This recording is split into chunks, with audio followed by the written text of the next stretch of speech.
We are back with. We are back with Romola Lucas. Romola, good evening and welcome to CWS as it is for the first time. For the second time. Well, you were on CWS Journeys. Oh, right. I was. That's right. As it is for the first time. Right? This is for the first time. It's good to have you. Thank you. Good to be here. Romola, please give our audience an idea of who you are and what you do. So, for those who don't really know you. Right. So my name is Romola Lucas. Mm-hmm. I am an attorney by trade, but when I'm not practicing law, I am working in film. I am one of the co-founders of the Caribbean Film Academy, which is a non-profit based here in Brooklyn that we use to support the work of filmmakers coming out of the Caribbean and even Caribbean filmmakers in the diaspora. Mm-hmm. How are you involved with Caribbean films? Really? In a whole bunch of different ways. So on the one hand, we have these local community film screenings that we host once a month in downtown Brooklyn, all Caribbean films. We screen films. Then we have an online platform where people can look at Caribbean films. Mm-hmm. And then we started a Caribbean film series at Brooklyn Academy of Music, in which we'll be bringing feature-length, high quality films from the Caribbean there. And then we produce films that are coming out. It's a lot. Caribbean by Caribbean filmmakers. It's a lot. Yeah, it's a lot. I mean, let's see if we can take some of these facets and, get a glimpse of all the work you do with Caribbean films, or at least some of them. Let's take the what's the last one? The Film Academy. The last thing I mentioned was the producing films. Producing films. Yeah. How did you get into that, Romola?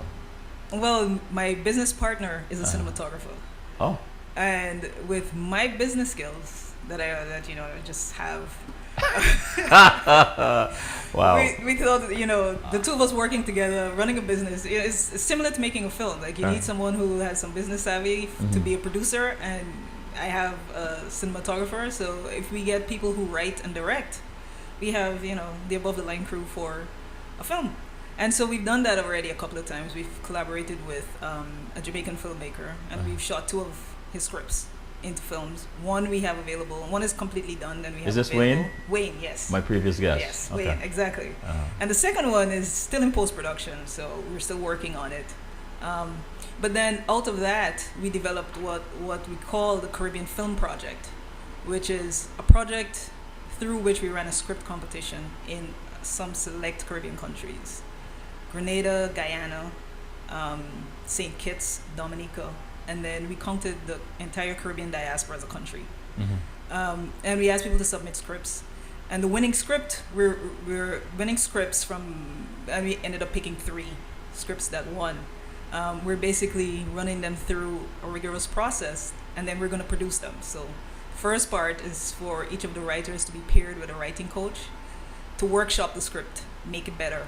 And when it's ready to be produced, then they're gonna do a directing class in person. So we're gonna gather them all in the same place.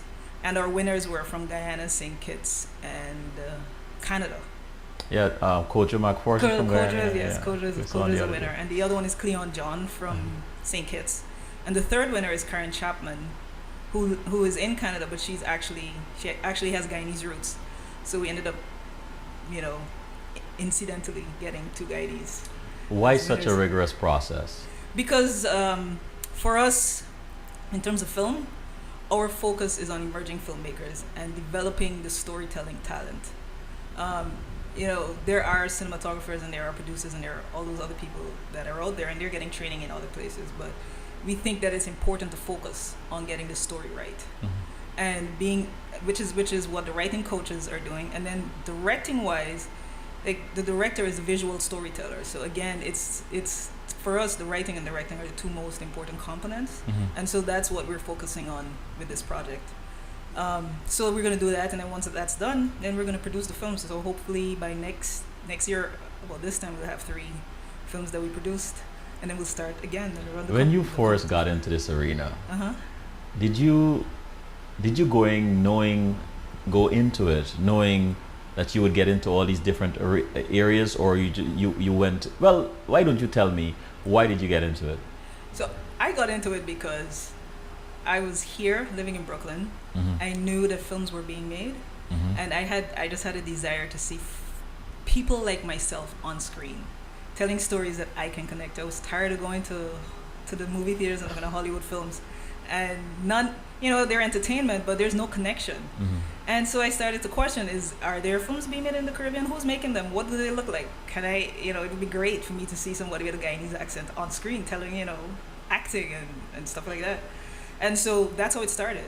And so since I had no access to these films, we started the organization because Justin had the same thought, even though he's from a different Caribbean country. So we started the organization with that purpose, to just find Caribbean films that were being made and bring and look at them. And then we were going to find like-minded people and share the films with them. So that's how the community film night started, the Cafe Film Night started. But and to answer your question, no, I had no idea this is the direction that it would go in. But once we started doing that, and we saw how valuable it was to the community, both in terms of people who are looking at films and filmmakers who want the opportunity to get their films to be seen outside of the Caribbean, it became clear what things we needed to start doing in order to be able to provide meaningful support to them. And what kind of feedback you got from the community? Well, I mean, the feedback comes in the fact that every screening, people show up. Oh. It may not be, we don't get 50 people at a screening. Right. We do sometimes, and it depends on what the film is and how much knowledge there is about the film already in the community. But we get, people come out every screening, and there are always new people that we've never seen before. So we know that there's a need for it. We would love for the attendance to be greater, but, with people's schedules, and especially in the colder months, Yeah. We're Caribbean people. We're not coming out to look at anything. So it's all but we do it, and we keep doing the film screenings because that's a way for us to stay in touch with people, and we get feedback. We meet people all the time that then lead us on to other opportunities or introduce us to other people who then become instrumental in what we're doing. So what surprised you about some of these Caribbean films when you started really looking at them? Quality. A lot of the filmmakers are actually trained outside of the Caribbean. They're trained in the US or wherever, and they're actually probably even working in the US, and they have regular day jobs. There's this one guy who's from Trinidad. He lives in California. He works for Lucas Studios, but that's what he does in the daytime. And then he writes his own stories that he then goes back to Trinidad and films. But because of the skills that he has acquired working at his job, he's able to produce films or make films that the quality is just mind-blowing. And just to know that we can tell stories and have the visual aesthetic on point as well is, that's what surprised me the most. Where would you say are we now in Caribbean films? We're emerging filmmakers. There are quite a few Caribbean filmmakers who have a lot of experience making films. They've made several feature-length films. They've gone through the short film process. And they've made several feature-length films, but there are not enough of them. The majority of filmmakers are still first-time or second-time filmmakers who are still making short films and learning the craft of visual storytelling through it. So from a filmmaking perspective, that's where we are. From an audience perspective, we have lots of issues. Largely that a lot of the audience is still really only interested in Hollywood films. That's the standard. That's the gold standard. So our films are not Hollywood films. They're indie films, and they're low budget indie films. Their benefit is that they're telling our stories. Their drawback is that they can't do it spectacularly. They can just do it. And then there's the issue of audiences from different countries looking at films from different Caribbean countries. So is there an audience in Guyana, for example, for films made in Jamaica? Do people care? Right. Do they want to see a story about a little school kid going to school in Jamaica who is facing some obstacle or challenge in life? I don't know. So I think that we have that issue where we're all from the Caribbean, but we have distinct and individual cultures. And in order for us to have a Caribbean film industry, we would need to be able to get an audience that's big enough that cares about what's going on and wants to learn about what's going on in other Caribbean countries besides their own. I mean, what keeps you going with all these challenges, Romola? Watching it grow, just watching the whole film scene in the Caribbean grow, and looking, when you meet filmmakers, they're so passionate about Mhm. their craft and what they're doing, and they so want to be able to, not have to work on a daily basis, but just make films. And they want filmmaking to be seen as like a viable art, as you know, in the Caribbean, generally speaking. The careers that parents tend to want their children to go into, lawyers, doctors, the arts are not considered necessarily viable. Mhm. I mean, I don't blame them, but there are some people who are just artists, and they can make a very good, successful career doing art, financially and otherwise. What do you think might surprise us, the audience, about Caribbean filmmakers and Caribbean filmmaking? So I think what would surprise people the most, I don't know, is the fact that regardless of what Caribbean country you're in, the stories are kind of similar. Mm-hmm. Rebecca's story, for example, is a Guyanese story. It was written with guidance by the young people who are a part of the Witness Project in Guyana. So they got this was their summer project one year. So they got together, they wrote the story, they got some guidance from some seasoned filmmakers, and they shot the film. And the film is really about domestic violence, but it's not the typical type of domestic violence that you normally hear about. The film is about a grandmother and how she treated her grandchildren, her granddaughter specifically, Rebecca. And it just harkens back to how she was treated by her dad. Mm-hmm. But that type of story is commonplace throughout the Caribbean. And so, I mean, I think that a lot of people would be surprised to know that they can look at a film, like a Jamaican person can look at that film and connect with it. Even though all the actors were Guyanese, the accent is Guyanese, the visuals were all it was shot in Guyana. So from that perspective, so I think that's... And then in terms of Caribbean filmmaking, it's way beyond what I think people think it is. We're not in the, a lot of the filmmakers are very skilled. They have to do multiple jobs. They have to be producers, directors, editors. They have to do everything on their films because they can't afford to hire people to do these things. But they're very skilled and very accomplished. And the storytelling, while it's not at a Hollywood level, it can be if they had the money, because they're that good. And when some of the films get out and become successful outside of the Caribbean, that's how you know. Mm-hmm. Another example is a filmmaker. His name is Ian Harnarain. He's a Canadian of Trinidadian roots, and his short film, which is a totally Trinidadian film he made in Trinidad, named Doubles with Slight Pepper. Exactly. That film won the equivalent of the Academy Award in Canada for short films, and that was his thesis film when he graduated from NYU. So the quality of the filmmaking is What is one amazing. film, and I mean, this might really be putting you on the spot, what is one film, Caribbean film you saw that really got you, I mean, really riveted you? I would have to say, and it's going to be interesting. There are actually two. So one is God Loves the Fighter, which is the film we just screened at BAM as part of the Caribbean film series, the first film. And that film is one of the grittiest films that I've ever seen. Just the name, God Loves the Fighter. And the way that the story was told is like, the person who's narrating the story is a bum on the streets of Trinidad, in this particular part of Trinidad where crime is rampant and that type of stuff, in Laventille. And he's basically like a proclamator, something like that. And he's basically telling this story, and then you watch the events unfold. And it so happens that one of the characters, one of the vile characters in the film, is a Guyanese, and the way they cast this character, this is somebody who's Chinese and is a Guyanese, whose parents left Guyana and came into Trinidad and started a business. So that was interesting. Like, all of those things can happen in these films, where you can have all these types of interrelationships. But the guy who made that film, his name is Damien, and I'm losing his last name now. Damien Marcano.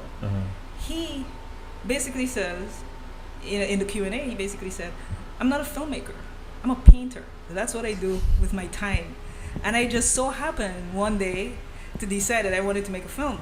So when you look at this film, what you're seeing is just one humongous painting that I just did. And when you look at the film, it does look like that. The way that it's colored and everything, it's very artistic. So that's one film. And the other one is called Capture Land, and it's a short film, and it was made in Jamaica. But the filmmaker is not Caribbean. The filmmaker is a Moroccan guy. His name is Nabil Elderkin, and he makes music videos for high-end artists. And he just, I don't know how we got connected. I think it's through Tribeca with some Jamaican people, and he made this film. And the film is based on a song by Chronix. And so Chronix has this song called Capture Land. And Capture Land is the word that Rastas use to, it's similar to Babylon. It's like the place where we were brought in captivity. So anywhere outside of Africa is Capture Land. And that was the whole gist of the film. Like, we don't want to stay in Capture Land, we're going back home. But the way that he colored the film and just the way that the film was made is just like it could be an American film. But the level of the production quality of the film was great, and the way that he handled the colors, because we have very bright colors, and the way he handled that in the film was good. What do you find most rewarding about working with Caribbean films? Being able to get people to experience what I experience when I look at a Caribbean film. It's like, there we are on screen. And this is a story that's a great story that in any culture would be a great story to tell. And just being able to see Caribbean filmmakers be successful, get their films into film festivals outside, in the Caribbean and outside of the Caribbean, and do well at those festivals. So whenever that happens, it's like, whoa, it's a great feeling. Let me ask you something. A filmmaker that you're connected to makes a film, comes to CAFO. What happens next? So a couple of things. It depends on where they are. So if this is a new film, then chances are they will screen it at our community film night screening, and in that way give it some publicity. This is a film. It came from this place, and it's good. But basically that's just like their introduction to us. Once we screen their film, then we would give them information on film festivals that they could potentially enter their films into.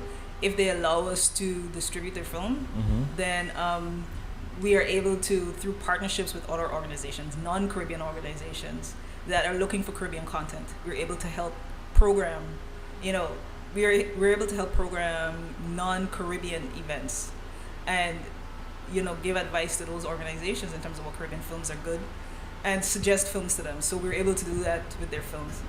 And then, we have an online platform where we can make the film available to just whoever wants to see it at any time. So those are a few of the things. And then we're able to connect filmmakers with each other. So we might learn of a filmmaker who's looking for another filmmaker with a particular type of skill. We can connect them because we have relationships with all of them. So yeah, it's like we're building a community for filmmakers. How long have you been in this? We're now 3 years now. 3 years. And over the past 2 years, what have you seen that encourages you to continue? Our activity just keeps growing every year. Wow. So we started off with just doing the film screenings, and then we added the online stuff, and then we added the film project, and then we added, the distribution. And it's like, and there's still like, there is no Caribbean Film Festival in New York, for example. Really? No, there isn't. There are tons of film festivals here that show Caribbean films, but there isn't a Caribbean Film Festival in New York. Are you planning to start one? Hopefully, at some point, we would get to the point where we can start a Caribbean Film Festival. There is one in DC in June for Caribbean American Heritage Month. It's been going on for 10 years now. A Caribbean Film Festival in DC, and the same people who started that festival are starting a new festival in LA called the Caribbean Lens Film Festival, but there's none in New York, and it's like that's work that needs to be done. So it doesn't end. It's like there's a lot of stuff. You might have mentioned this before, but I'm going to ask you again pointedly. What is it in Caribbean films that appeal to you? The newness of it. There's an excitement that comes with, for the first time, seeing ourselves on film. I remember being a kid in Guyana and looking at If Wishes Were Horses. Yeah. And we were like, wow, this is a Guyanese film. Yeah. And just wanting to recreate that feeling that I had when I saw that film. It's like, that's what keeps this going. Because every time I see, not every film, because some films aren't good, Right. but there are some films that just reignite that feeling, and it's like, wow, it's a great feeling. And it's What great to have. happens? I know you're the business mind All right. in this organization. What happens when a film comes to you Mm-hmm. and it's really not good? How do you Oh, navigate man. those waters? That is tough. Because, I mean, when you're in a But you have the right smile to say my no. gosh. It's tough. It's tough. When you're trying to build something, you really don't want to say to people your stuff is not good. Right. You know. So I mean, there are a few ways that you handle it. One is that we probably will show it at the film night, Uh-huh. so that way we can get feedback from a live audience, and we can tell the filmmaker, listen, it's not just us. We showed your film, and this is what people told us, because that's a huge part of the monthly screenings. We have an extended discussion of each film afterward, and I said it's not just us. You know, people have said X, Y, Z about your film. If it's something that's going on, and it's helpful in a good and a bad way that it's, let's say it's for sale, because we have films that are for sale and films that are for free. If it's for sale, then really the only people who are coming to the site to look at it are people who know the filmmaker and want to support the filmmaker. Mhm. So in that case, it's not like we're putting bad stuff up on the site for everyone to see. Mhm. So they can say, oh, this is crap, I will never go back to to this site. And so the people so we're still allowing these filmmakers to get their films to their audiences, Okay. even though we don't think that they're of the quality that we would like to see. But we still provide an opportunity for them to get it to their. But to that's a their good thing, audiences. though. Yeah, That's a good thing. that's a good thing, and, Yeah. and that's the thing, is like we try to work with the filmmakers wherever they are and craft a solution to suit whatever their needs are, so that we're not turning people away. Okay. Right. Where would you like to see the Caribbean films in 10 years? In 10 years, we should have an established industry, Mhm. like in the Caribbean. We should have something similar to the Academy board that's here, that sort of regulates filmmaking in the entire Caribbean. Mhm. There should be an actors guild like SAG. There should be a directors guild that people can be a part of, and that These things do not exist? no, they don't exist, not on a Caribbean wide level. They don't, and each individual country, the extent of their filmmaking activities revolves around film festivals. So then when you think about it, there's Trinidad. Trinidad has the biggest film festival in the Caribbean, and it shows the most Caribbean films.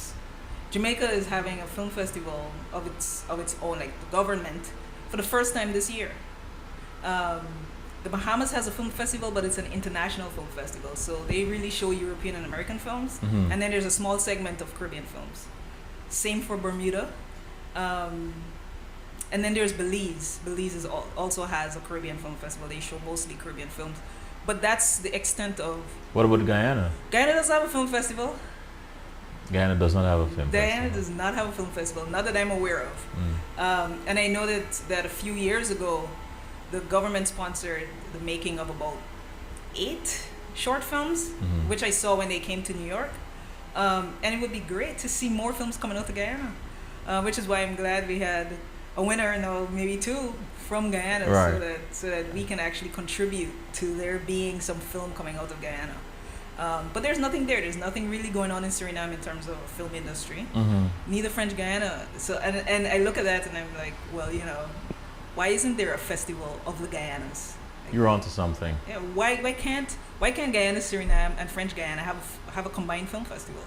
And we look at French films and Dutch films, and they look at English films. Right. I mean, That's a good idea. yeah. Oh, you're onto something there. CAFA Film Nights. Mhm. CAFA Film Nights. Mhm. When does it happen? And Right. So it's the first Friday of every month, mhm. and we usually start at 7:30, and we show either Is that 7:30 or Caribbean 7:30? it's Caribbean 7:30. Okay. We say 7:30. We usually give people, because people always come late, so we usually give people about 10-15 minutes to get there, and then we get started. So we usually either show a feature-length film with a short, or we'll show 3 shorts. Mm. So our next film night is Friday, June 5th, Okay. and we're showing French/Creole films. So what we've started to do is group films into themes, as a way of trying to connect with people. And so I mean, previously we had a Latin film night. We also had a roots and culture film night, and now we're having a French/Creole film night, and we're showing 3 short films. One by a Barbadian producer, but it was filmed in Haiti, and it's about the ancient art of machete fighting. Machete fight? In Haiti, yes. It's like fencing with a cutlass. That's what it is, and it's a live art. Really? Yes, it's a live art, well and going in Haiti, and that particular film premiered at the Toronto Film Festival, and then it went to Sundance. So that is those are 2 of the top film festivals in the world, and that film made it to both. Oh man, when is it? June 5th? June 5th, yes. So where is this? Oh, so we screen at Nicholas Variety Store, which is on Fulton Street near the corner of Flatbush. It's a very informal screening, and if anyone knows anything about Nicholas, it's like an African themed store. You go in, you can get fabrics, you can get incense, oils, jewelry, all sorts of stuff in there. You have the space? And we have the space. Corner of where again? Flatbush and Fulton. Flatbush and oh, okay. Yeah, so it's very close to the train station, half a block away. Yeah. Is there? I guess the producing bug has bitten you, right? Yeah. Is there a particular idea you would like to see on screen? Or you're eager to see? I would like to see more films coming out of the Caribbean that have LGBT themes. Okay. Not documentaries, but narratives, where it's completely made up stories about, LGBT individuals. I would love to see that. There is one very good film already out, but it's made by a Bahamian filmmaker, Kareem Mortimer, and he made this, I want to say almost 10 years ago now. It's a very good film. I would love to see more of those. And then I would just like to see more films like about Caribbean, individual aspects of Caribbean culture. So like in Guyana, we have all these folk tales. Like it would be great to incorporate some of those into stories, not make stories of them in themselves, but incorporate them into short films, or like a horror film with some old high inside. Exactly, and that's been done, by the way.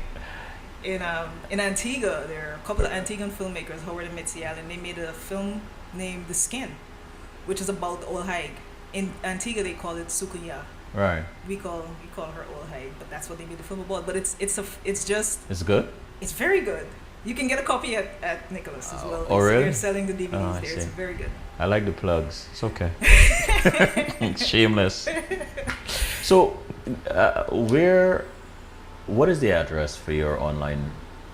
Right. So our online platform is Studio Anansi, and it's spelled ANASI.TV.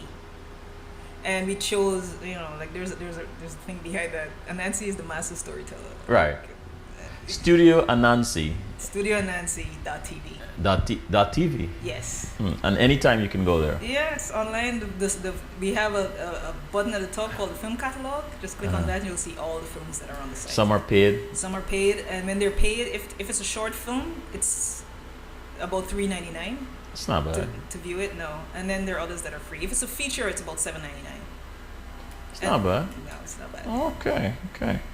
What's next for CAFA? So more collaborations. Yeah, we're looking to identify specific organizations that we want to collaborate with outside of film. So like organizations that deal with Caribbean art, visual art, paintings and stuff like that, and organizations that deal with photography, Caribbean photography, and Caribbean theater. And develop relationships with them where, hopefully we can put on one event per year where we collaborate, where we do something with film and art, and film and photography, and film and theater. I think that's our next move. Well, Romola, thank you for joining us. Is there anything you would like to tell our audience about CAFA, about Caribbean film? I mean... Yeah, the only thing I would say is, come out, check out the film night if you're in Brooklyn.